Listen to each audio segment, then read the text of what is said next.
Hi అండి. ఇంట్లో ఉన్న వాటితోనే సింపుల్‌గా, టేస్టీగా రవ్వ కేసరిని ఎలా చేయాలో ఈ వీడియోలో అయితే చూసేద్దాము. రేపు కొత్త సంవత్సరం కదా! కొత్త సంవత్సరం రోజు ఇంట్లో మాత్రం ఈ స్వీట్‌ని తప్పకుండా ట్రై చేయండి. చాలా బాగుంటుంది. ఈ స్వీట్‌ని ఎలా చేశానో ఇప్పుడైతే చూసేద్దాము. ముందుగా అయితే స్టవ్ పై ప్యాన్ పెట్టుకుని ప్యాన్ హీట్ అయిన తర్వాత నెయ్యినైతే వేసుకోవాలి. నెయ్యి హీట్ అయిన తర్వాత జీడిపప్పుని వేసుకొని కిస్మిస్ని వేసి ఈ జీడిపప్పు కిస్మిస్ని అయితే ఎర్రగా ఫ్రై చేసుకోవాలి. ఇలా ఫ్రై అయిన తర్వాత ఈ జీడిపప్పు కిస్మిస్ని ఒక ప్లేట్లోకి అయితే తీసుకోవాలి. ఇలా మొత్తం తీసుకున్న తర్వాత అది నెయ్యిలో ఇంకొంచెం నెయ్యిని అయితే వేసుకొని ఒక కప్పు తెల్ల ఉప్మా రవ్వని వేసుకొని ఇలా కలుపుకుంటూ దోరగా ఫ్రై చేసుకోవాలి.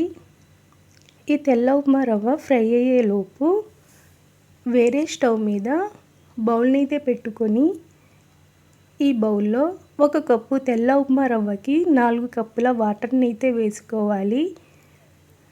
ఇలా వాటర్ వేసుకున్న తర్వాత కొంచెం ఎల్లో ఫుడ్ కలర్ని వేసుకొని ఇలా 2 యాలుక్కాయలని అయితే ఇలా దంచుకొని పొడిలాగా చేసుకొని వేసుకోవాలి. ఇప్పుడైతే స్టవ్ని అయితే ఆన్ చేసుకొని ఈ వాటర్ని అయితే బాయిల్ చేసుకుందాము.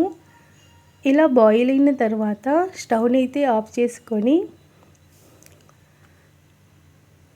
ఇలా ఫ్రై అవుతున్న ఉప్మా రవ్వలోకి మనం ముందుగానే ఫ్రై చేసి పెట్టుకున్న జీడిపప్పు కిస్మిస్ని వేసుకొని ఒకసారి కలుపుకొని మనం ముందుగా బాయిల్ చేసి పెట్టుకున్న వాటర్ని అయితే వేసుకోవాలి. ఇలా కలుపుకుంటూనే ఉడికించుకోవాలి. ఇలా బాగా దగ్గర అయ్యేంత వరకు ఉడికించుకోవాలి. ఇలా దగ్గరైన తర్వాత దీంట్లోకి 1 కప్పు ఉప్మా రవ్వకి 1 కప్పు పంచదారని అయితే వేసుకోవాలి. మేము స్వీట్ని అయితే కొంచెం తక్కువ తింటాం కాబట్టి 1 కప్పే వేసుకున్నాను. స్వీట్ ఎక్కువ తినే వాళ్ళైతే ఇంకో అరకప్పు అయితే వేసుకోవచ్చు. ఈ షుగర్ కూడా మెల్ట్ అయ్యేంత వరకు ఇలా తిప్పుకుంటూనే చేసుకోవాలి. ఇలా బాగా దగ్గరైన తర్వాత ఇప్పుడు దీంట్లోకి అయితే నెయ్యిని అయితే వేసుకుందాము. ఈ స్వీట్కి నెయ్యి ఎంత ఎక్కువ వేస్తే అంత టేస్టీగా ఉంటుంది. ఇలా నెయ్యిని అయితే వేసుకొని ఒకసారి కలుపుకొని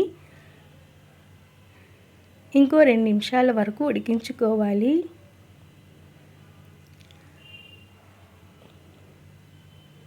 ఇలా దగ్గర పడితే సరిపోతుంది. ఇంతే అండి, సింపుల్గా టేస్టీగా రవ్వ కేసరిని ఈజీగా చేసేయచ్చు. ఈ వీడియో కనుక మీకు నచ్చితే like and share and subscribe. Thanks for watching.